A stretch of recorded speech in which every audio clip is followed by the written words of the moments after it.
Hi guys! Good morning! Welcome back again to my channel. Yes, ngayon lang tayo nakakabalik pag-vlog ng Mars. Good morning!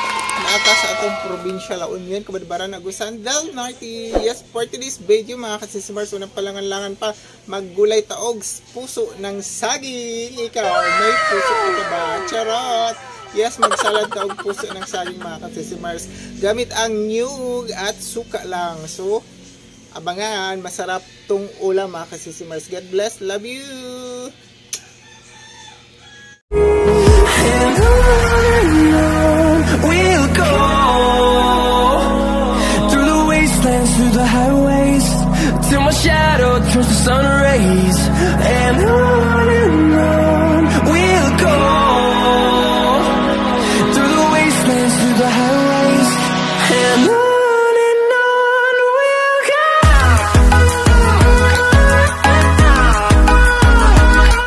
Siyempre guys, ang una nating gagawin, ayan, puputulin natin yung puso ganito hanggang maging ganito na ang kulay niya, o diba? So, pinutol ko yan, so babalatan natin hanggang magiging ganito. So buti pa ang puso, malaki ang puso. Hindi totoo yan. Charot, good morning. Yes, babalatan natin to guys. Ang dami na ako nabalatan dito, oh. Kasi di tayo makapag-gulay dyan sa Manila kasi mahal ang puso. Di ko alam magkano isa nun. 50 ata isa diri, pinupol. Inihingi lang namin sa kapitbahay mga Mars. So let's go, babalatan na natin. So dapat magiging ganito siya mga Mars. Okay, ayan, depende rin sa inyo, pwede rin, hindi masyado, pero ganito dapat siya puti. Pagtanggal natin, ito yung mga pinagtanggalan natin sa kanya. Kasi ito matanda na kasi itong balat na to or pakpak niya. Ito pa, oh, may cute na puso guys, o diba? So, hindi totoo yan, hindi totoo yan. Sana samahan nyo ako hanggang dulo mga Mars, love you. A few moments later. Tapos tayo, hatiin natin to ng 4 na hati mga Mars. Para madaling lumambot yung paglaga natin ito.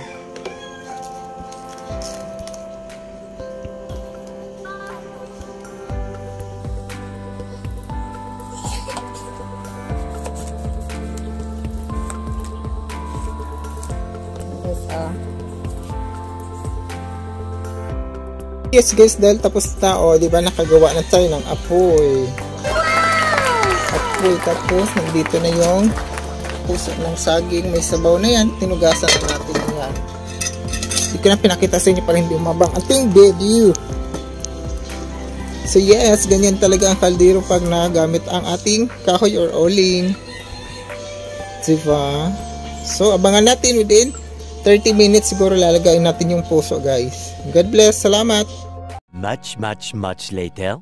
So guys, ito na yun. So kailangan dudurugin natin to guys. Ayan, magiging ganito. Pero ganito, kulang pa to ha. Kailangan dito na part lang ang medyo kailangan ng pagtsatsaga guys. Ayan, para magkaroon tayo ng salad na puso ng saging. Gamitan ko na yan ng tinidor. Ayan, depende kayo na gumawa ng technique or yung mabilis na paraan para madurog siya ng maigi guys. Para masarap din siya kainin. Ayan. Nilagay ko na yan sa planggana. At huwag kayo mag-alala, malinis yung planggana. Sinabunan pa natin na ng igi. Ayan. Para malinis siya guys.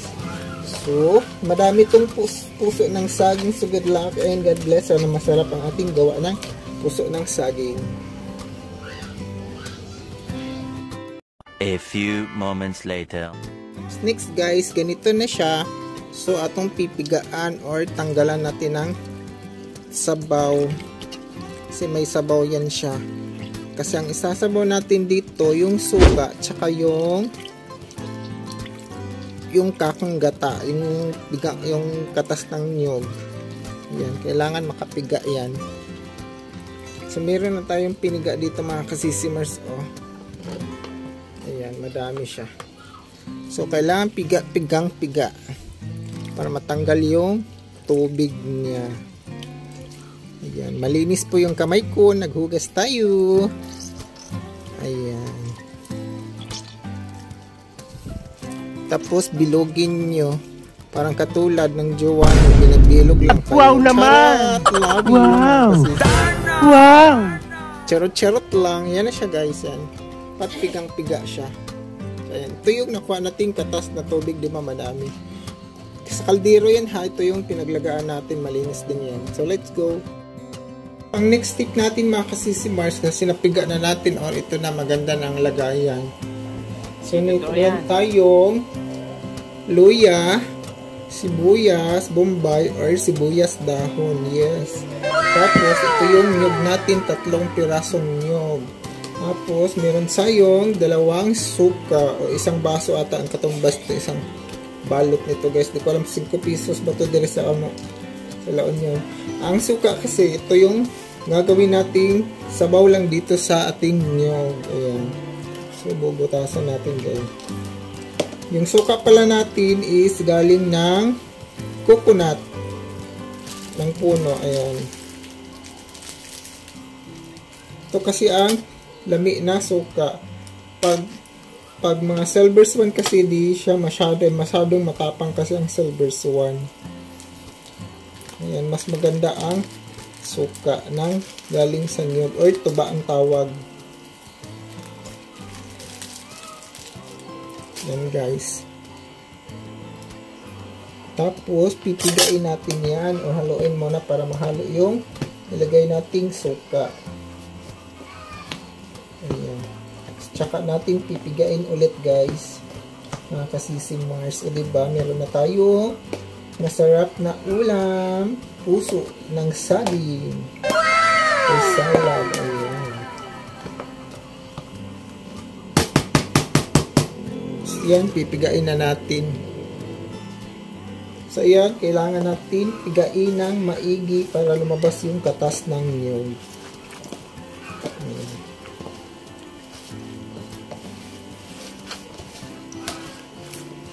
Para lalong sumarap.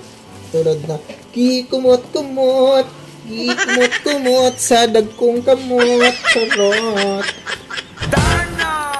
Ayan, kailangan natin dito ng malakasang power o braso. Ayan. Para mapigang-piga talaga yung katas ng ating nyog.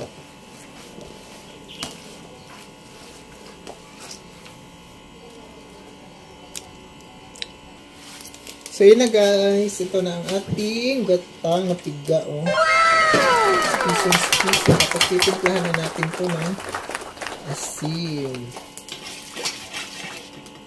Tapos maglagay tayo ng magic syrup. Para masarap ang buhay. Buhay mo, masarap ba? Charot!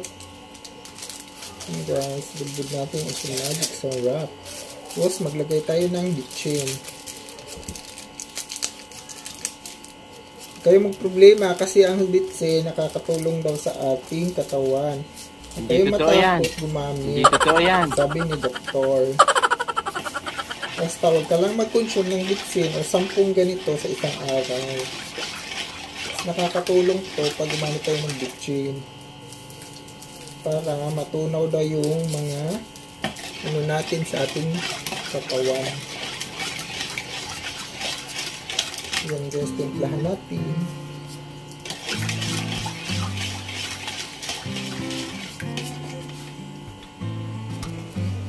So dito na natin i-add yung ating mga lamas guys, ang luya.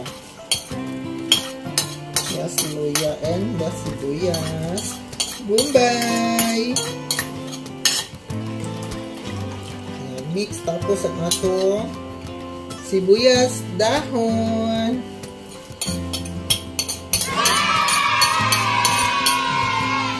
Oh. Tapos mix natin ulit guys.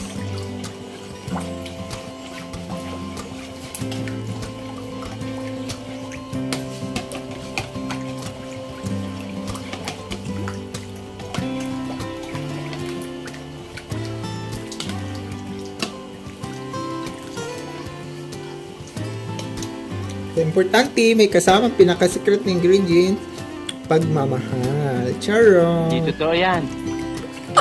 So, perfect na ang lasa sa ating gata. Ayan, masarap na.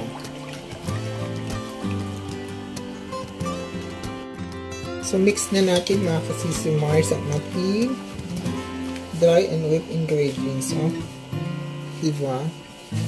Buhos natin kunti-unti. Tapos, haluin natin.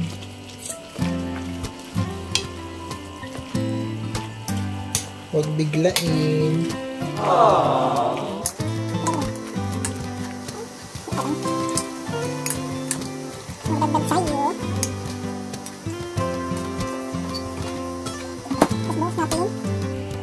Ulit.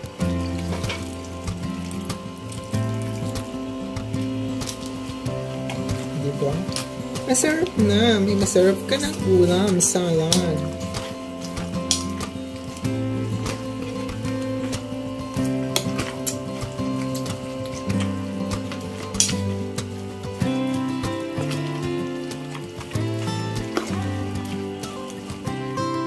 So, ayun na mga kasisimars. Salamat sa pagsama. Salamat sa pag-uban. Dahil ito ng ating salad na puso. O, diba? Kasi madami to. Madami kasi kami kakain. Yes. Share, blazing mga kasisimars. So, salamat sa pag-uban and God bless. Until next time, please follow for more. Love you. And don't forget to pindutin ang bell button mga kasisimars dyan sa baba para ma-update kayo sa mga bago nating upload na videos. Salamat and God bless. Bye-bye. Love you. Busog na naman ang Tamin Kamars. Love you. Bye-bye.